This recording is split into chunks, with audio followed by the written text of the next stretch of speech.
So Rob, where are you joining us from today? From an undisclosed hotel room in an undisclosed Marriott in the San Francisco Bay Area. Okay. No, I'm at a real life Marriott in room 1028 in case somebody wants to come knock on the door. It's a California Association of Mortgage Professionals event Okay. in Burlingame. How's that been for you? It's interesting. Any collection of originators now is interesting, and I don't necessarily mean that in a bad way. I think the people who got in it, or I like to think that the people who got in it to make a quick buck, have either quickly or slowly left the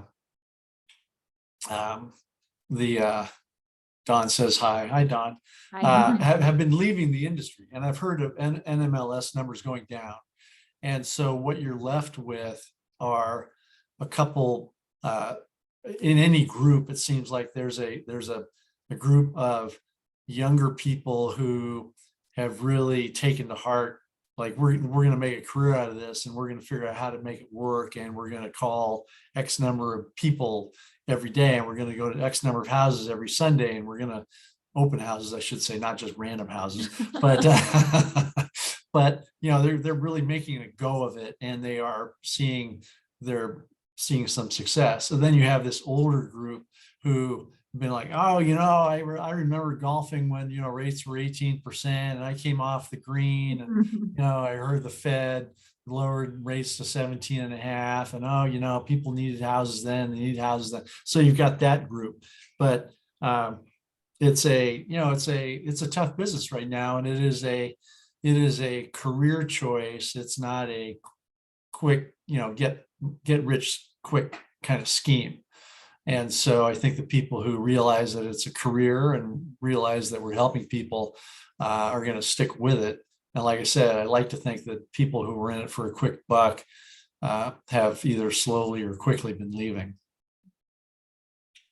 Well, that's where I am at the California Association.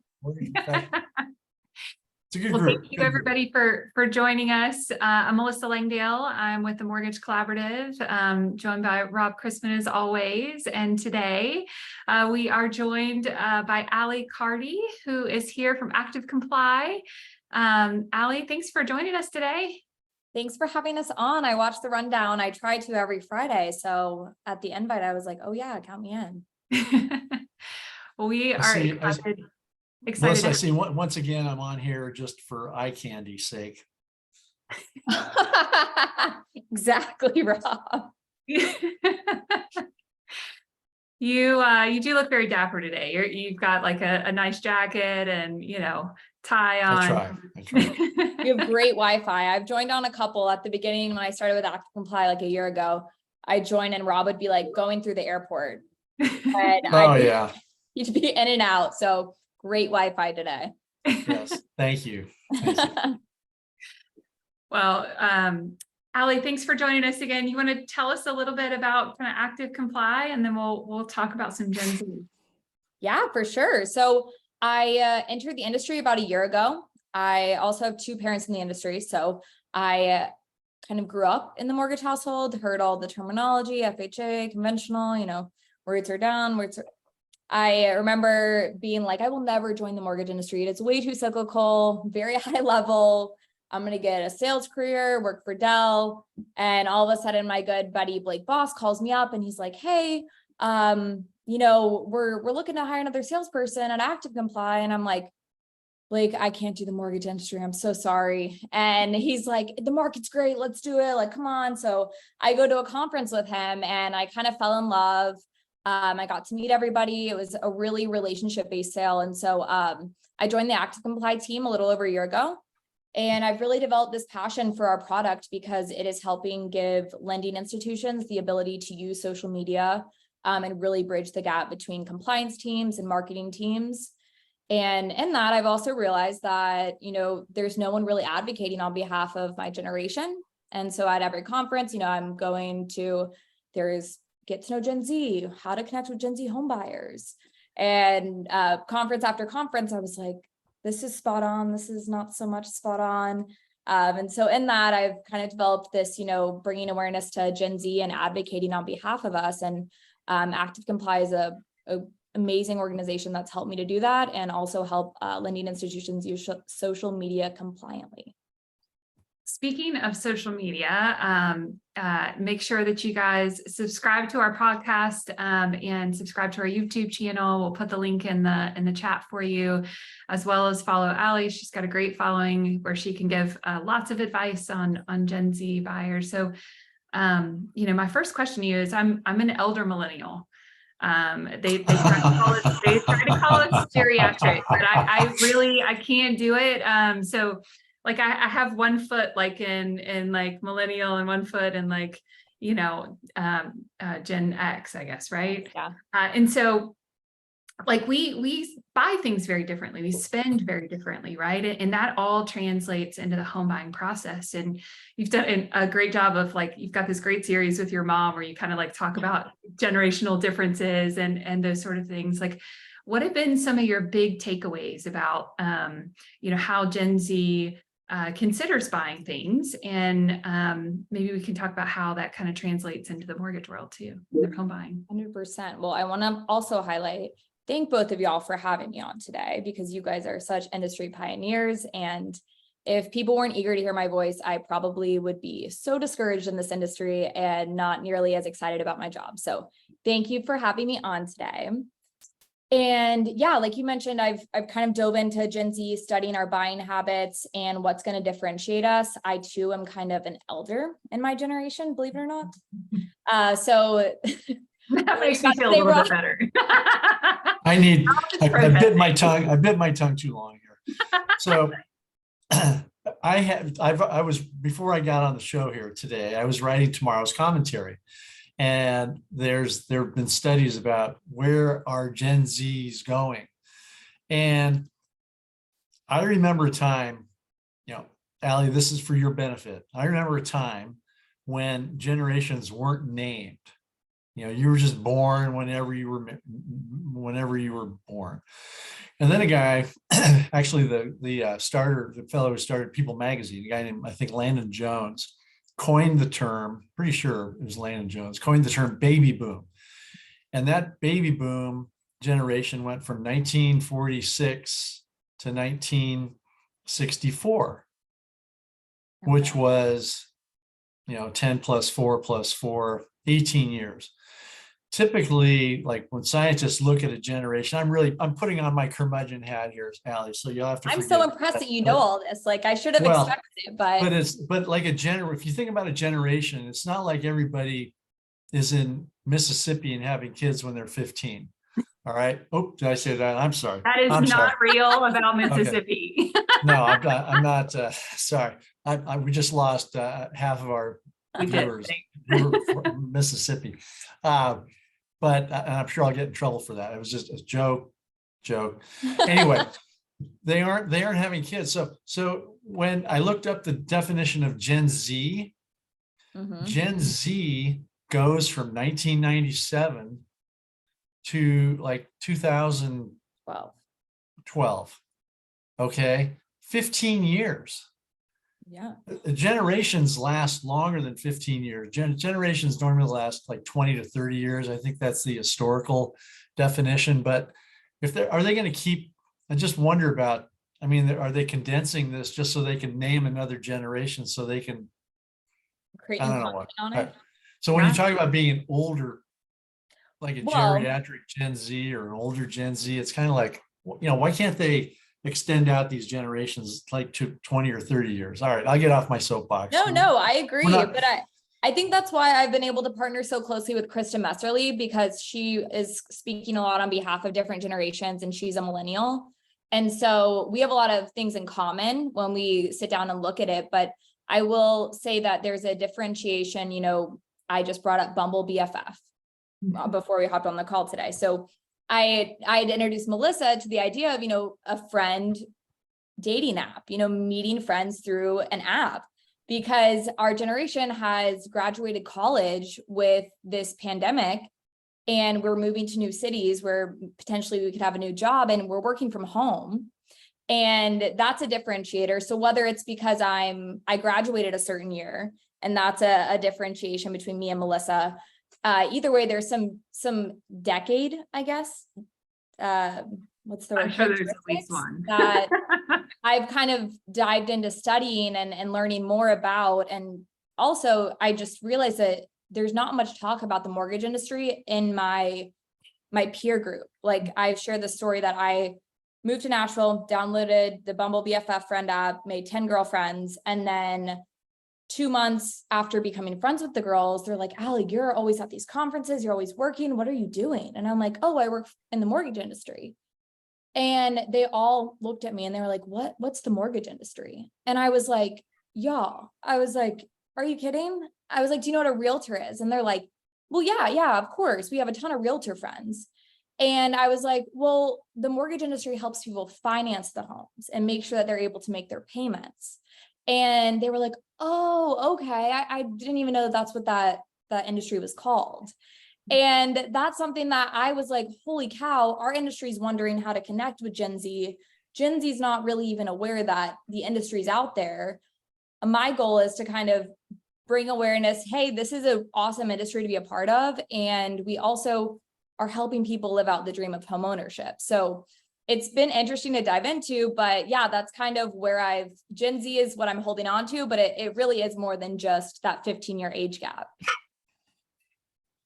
That's great. And Tom made a good point in the chat box that the trends change so much more quickly these days, spurred by tech, and creates micro generations, which a term, I've never heard the term micro generation, but it does seem like that's probably a good response. But are we going to be naming every? I mean, we've run out of letters, right? What comes after Z? I don't know, but that's not my issue right now. Well, make it your issue because we're going to want to get those borrowers, 20 years from now. I think they'll probably go into, Greek lettering or something. Yeah. Who knows? But anyway, it could be like an Excel spreadsheet that goes, get to Z and then it's A B, A C.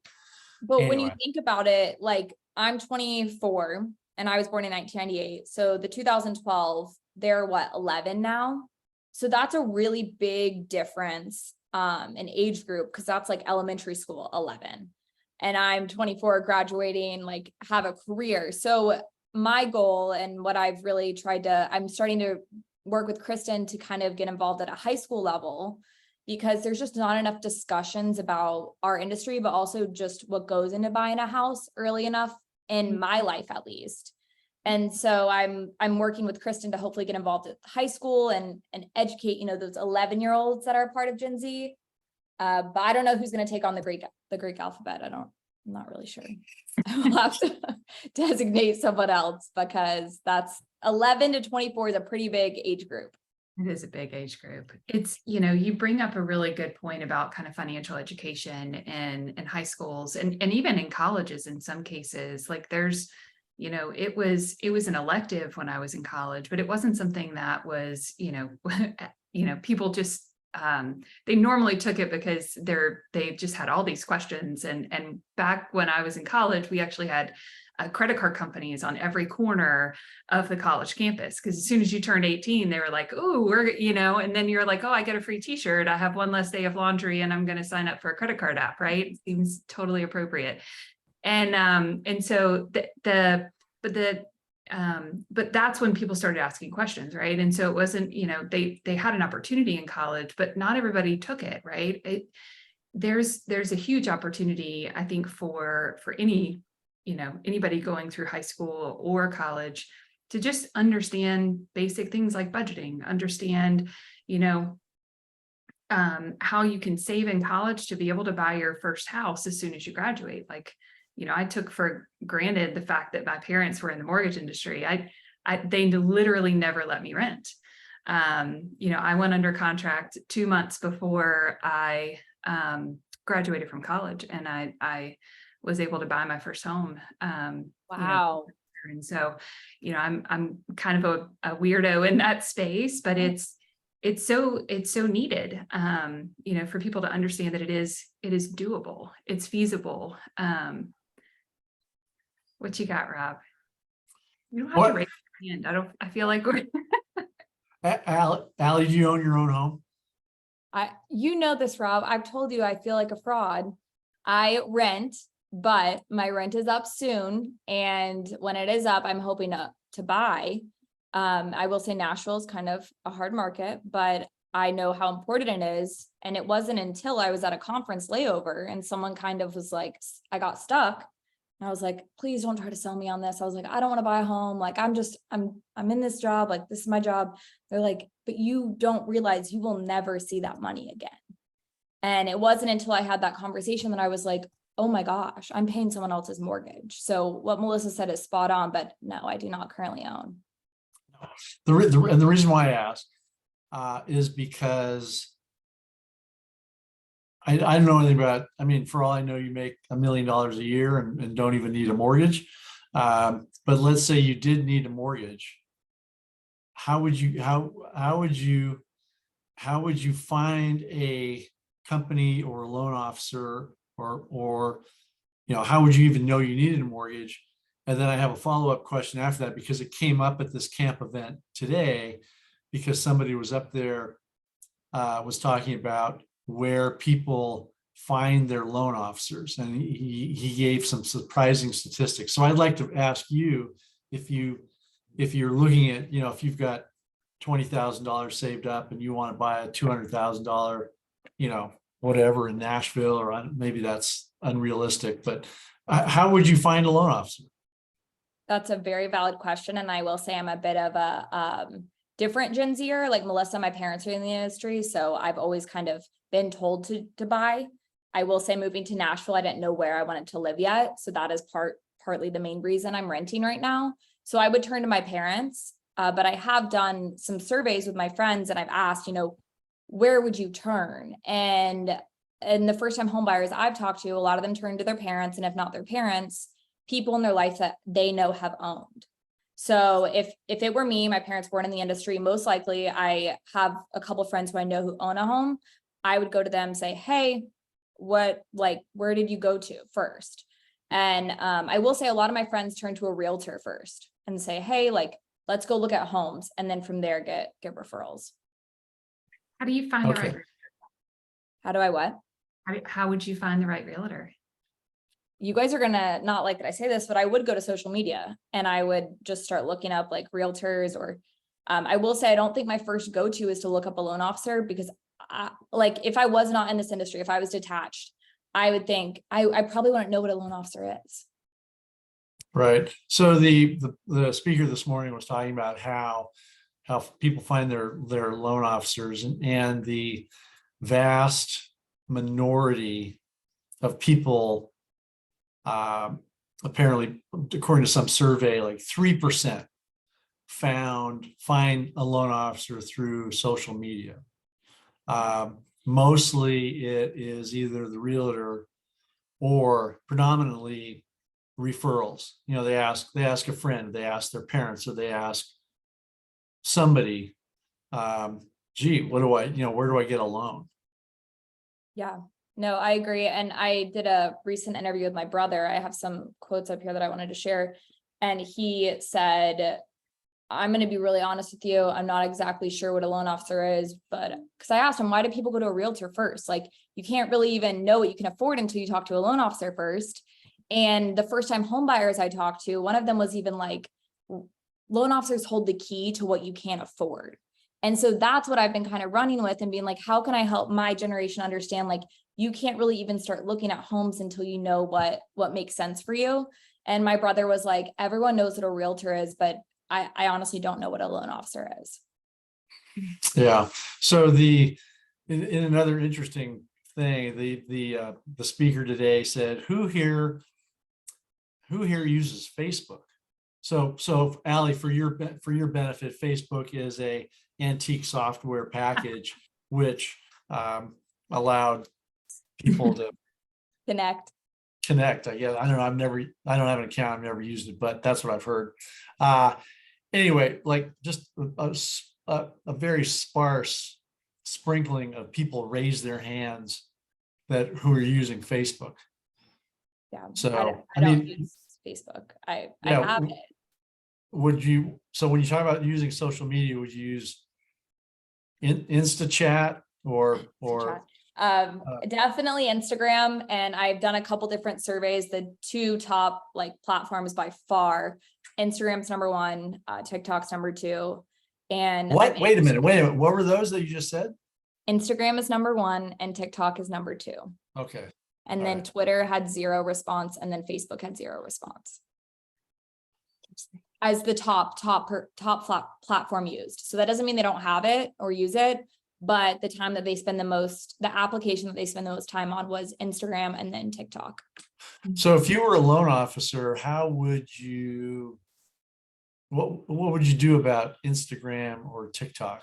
Because isn't that like I'll film my dog catching a Frisbee and put it on TikTok, and that's my TikTok entry for the day. Isn't that TikTok? Not necessarily. I will say one of the first interviews I had, the buyer had found out about an FHA loan through TikTok. And I was like, so do you just go to TikTok and type in mortgage? And he was like, no, but now that you mention it, like, I think this is my hypothesis. I think everything I look up on Google slowly shows up on my TikTok. Don't know the science behind it all, but I do see that there's a correlation. And so when individuals are Googling or researching things, their TikTok's going to show them videos on it. And I will say mortgage on TikTok has millions and millions of views, the hashtag. So it's not just, hey, go buy my skincare routine, go do this. Here's my dog falling. Like there's a lot more to TikTok than just, and I will say, I just Google or TikTok is my new Google, how to efficiently pack a suitcase. I'm going to Europe in a few weeks and I'm like, there's a lot of people who travel. Let me see if they have any tips, tricks for how to best pack a suitcase. So there's best practices on there too. And I think a lot of the young Gen Zers I talk to, that's their primary platform. You're not going to Iceland? I thought all the Gen Zers flooded up to Reykjavik. To what? Iceland. Iceland. The capital of I've never Iceland. been. I'm not going. No, okay. I'm going. I think we're going to Greece and Barcelona. So if anyone has any suggestions, hit me up on LinkedIn. Happy to hear anything. Ibiza. I don't think so. I don't think that's in my future, but I think my brother just went. Croatia's cool. All right. We're really digressing. We are digressing. What's that? I said we are digressing. So that's interesting about TikTok and Instagram, and in fact, and that has become your Google, and it's something I rail against, and something that really bothers me. I mean, it bothers me. So Allie, I'm old and curmudgeonly, but it bothers me when I walk into a hotel room and the TV is on, and it's like, "Welcome, Robert," and like it's like, you know what? It's the first thing I do is turn off the darn TV because I don't want it on. I don't want it knowing who I am. But when you talk about ads and doing searches on Google, and suddenly, I'll do a search for, organic salmon for my cat Myrtle, and all of a sudden I turn them on my computer, a week later, and there's, canned tuna ads, or I don't know how that works, and it's a little Big Brotherish for me. So you now you say TikTok as your search engine? Yeah, I mean, I've looked up things from, Amazon best deals. There was just Amazon Prime Day. So I'm like, hey, what's the best thing I can get on Amazon right now? What's the best deals? It'll show up. It's people talking about it. I've also looked up like my Keurig. It said descale, how to descale it. I use it to look things up, and it's nice because there's video format explaining it.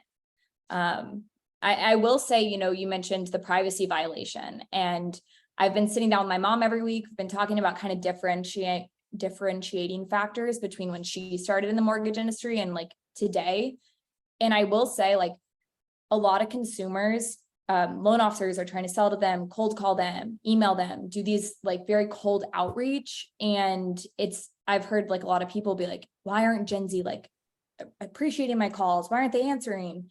And I feel like we've grown up in this environment to where our data and our privacy, our information, like you said, it's on the hotel TV, but it's also to every cold caller in the world. So I see an 800 number and I'm like, ignore. I was in a Chick-fil-A drive-through the other day with like 4 of my girlfriends. It was the 4th of July, and shout out to Chick-fil-A for being open. They're awesome.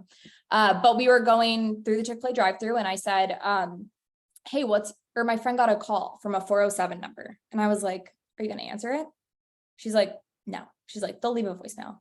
And I was like, what if it's someone that like you need to talk? She's like, they'll leave a voicemail. And then I was like, so this is interesting to me because I have people in the mortgage industry who are like, why isn't Gen Z answering my phone calls?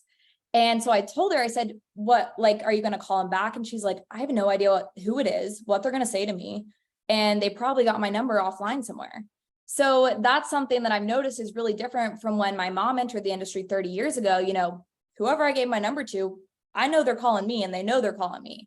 Versus now it's like a ton of like sales calls and people I have no idea who's calling me. So slowly, I think the form of communication is changing and best way to like reach my generation. Sorry, that was a tangent, but I did want to highlight that because, you know, my information's everywhere. And that's part of why I think a lot of my friends like aren't as likely to answer cold calls.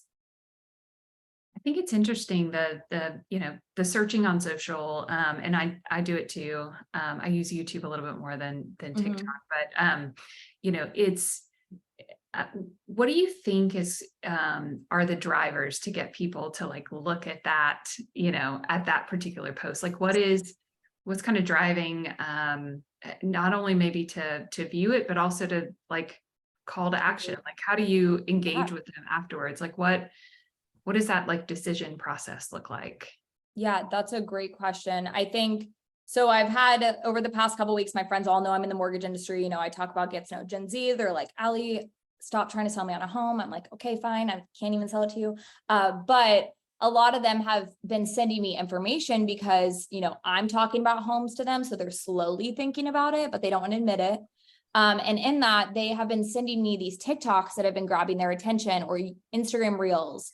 So for instance, there was one Instagram reel and I've been sharing the story. A couple of girls have sent me, first of all, I want to highlight the distrust that is being posted on social media about our industry.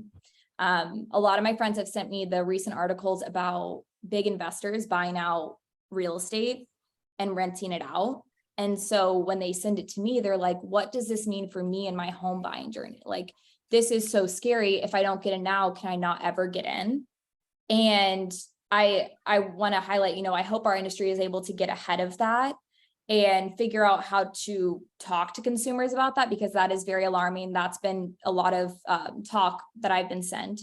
But another really big topic that I've been sent over social media is like, if you make this much money, you can qualify for this much of a house. If you make this much, you can qualify for this much. And I have friends send them to me and they're like, is this true? Can I qualify for a $450,000 house? And I'm like, well, there's a lot more that goes into it. But in that, I've seen some of them be like, oh, cool. But they're sending it to me. I don't know if they're calling to action with those loan officers. I think if it was at the end of the video, they were like, hey, reach out to me directly. Like, I know that mortgage guy, he has a great TikTok presence. They're generating a ton of leads, but he usually is posting saying, hey, click the link in my bio if you want to set up time to talk. So I think my biggest suggestion would be, hey, make sure you have a call to action, because posting educational content, that's great. And, you know, that's a great resource for your realtor, like to say, hey, here's the typical loan officer I work with, check out their social media. They're pretty knowledgeable. But in that, also have like a call to action. Hey, if buying a home is in your 2-3 year plan or 2-3 month plan, give me a call. My number's in my bio. You made a really good point around the kind of push to, I think I can qualify for, you know, $450,000, you know, $1,000 home or whatever the number is that you're given. Like, you also talked about kind of the fear of, you know, what's happening in the marketplace. Like, is there also a fear around affordability? Like, is that $450,000 loan like scary for people? Is it, are there really, you know, I'm curious about if there is a on that. That's a really great question. I think there definitely is. So I was at a friend's house at his apartment pool a couple weeks ago, and We get in the elevator. I'm like, I'm going to ask you, why do you rent? Why don't you buy? I want to buy soon. And he's like, Allie, I can't save any money. And he's like, I'm living paycheck to paycheck. And the idea of saving for a down payment right now, like, it's just not in the cards. And he's 25. And I just think, like, at what age do you buy your first home, Melissa? I graduated when I was 21. So I was 21 when I bought my first home. And so it's just alarming that as a 25-year-old, he's been on his job for probably 3 or 4 years, and he doesn't feel like he can save enough money for a down payment. So affordability is definitely something that's a top concern that I'm hearing about. I will say I surveyed a group of my friends and I said, hey, what's the most intimidating factor in home ownership? And the population that responded, it was between 150 and 200 respondents. They were nationwide, but primarily in Florida, Tennessee, and Texas. And out of those people, they were aged between 20 and 29. And the most intimidating factor was the education process and how to get started. And for me, I was like, oh my gosh, that's great news for our industry, because at 45%, the education process was the most intimidating factor. At 37%, saving for a down payment was the second most, and then qualifying was the third most. So in that, I'm like, our industry has a great opportunity to connect with the group of people in my age group who are primarily working from home. They're in this virtual environment, and they can connect with those buyers through educating them. Love it. Chris actually had a great question we should address, but probably before we go. He asked, what content are you not finding on TikTok that you would like to see mortgage professionals start posting? Great question. So for instance, I called my mom yesterday because I have a friend who posted on her Snapchat story. She has like a private group, and she posted last night and said, hey, I have a question for everyone. How often do you pay your credit card off, and when do you pay it? I'm really trying to figure out how to improve my credit score and what really goes into that. And so I don't think that there's enough talk about really credit education or awareness. And I slid up and I was like, hey, I'm wondering the same thing too. So I think talking about things that will incorporate into the qualifying process for a home, that's educational content. That's great. I also think I just started a book called, I don't know where it went. It's over there. It's called Making Mortgage Sense. And it has a whole back page full of mortgage acronyms. And it's stuff that I have to rely on sometimes when I'm looking through LinkedIn or reading an article on our industry, because some of the jargon that we use can be super overwhelming for the people that I talk to. That makes a ton of sense. Rob, any last questions before we go? No, I'm good. Okay. Maybe I should start posting my commentary on. I read your commentary even if it's through email, Rob. Instagram. Will email go vanish? I don't think so. A lot of the people I talk to get some of their news from there. They get a lot from their podcast. I listen to Robbie's podcast on my morning walks. So I think that email newsletters are still a great way to get education. But social media is definitely getting up there too. Allie, you've done a fantastic job. Thank you. Thank you. Thank you very much. I was worried you were gonna grill me, Rob. When I first met you at Michigan Mortgage Lenders, I was like, oh my gosh, that's Rob Chrisman. I had the same reaction. Well, thanks everybody for joining us. Rob, thank you so much. Allie, thank you so much. Where are you, Allie? Are you in Nashville right now? I am. And so what is there? Like it's a world headquarters for bachelorette parties. Are you going to join some bachelorette parties randomly on the street this weekend? No, there's a huge Instagram account called Barstool, and they just opened like this new spot downtown. So we're going to go check it out. If anyone's in Nashville, I know Jen Peachman, I think, is in Nashville this weekend. So I'm going to try to set up some time to see her, but TMC will be in Nashville in September. Oh, we will. Yeah. So, Barstool. What's Barstool? You should look it up. It's like this huge account that a lot of, I don't know how to explain it. It's like an Instagram following. They post a lot of just kind of funny memes and current events and kind of update the younger generations, I guess, on it. I don't know. There you go. It's also college based. So they go to each college and they like talk to people and they record what's going on at Florida State. So This has been a wealth of information. Thank you very much. you got to download Bumble. Bumble BFF. Bumble BFF. All right. Thanks everybody for joining us. Have a Thank great y'all. Thanks for Friday. thinking of including me, Melissa. I'm excited to see you in the future. Absolutely. We'll see you in Nashville for our conference in a couple of months. Yes, ma'am. All right. Bye. Bye, y'all.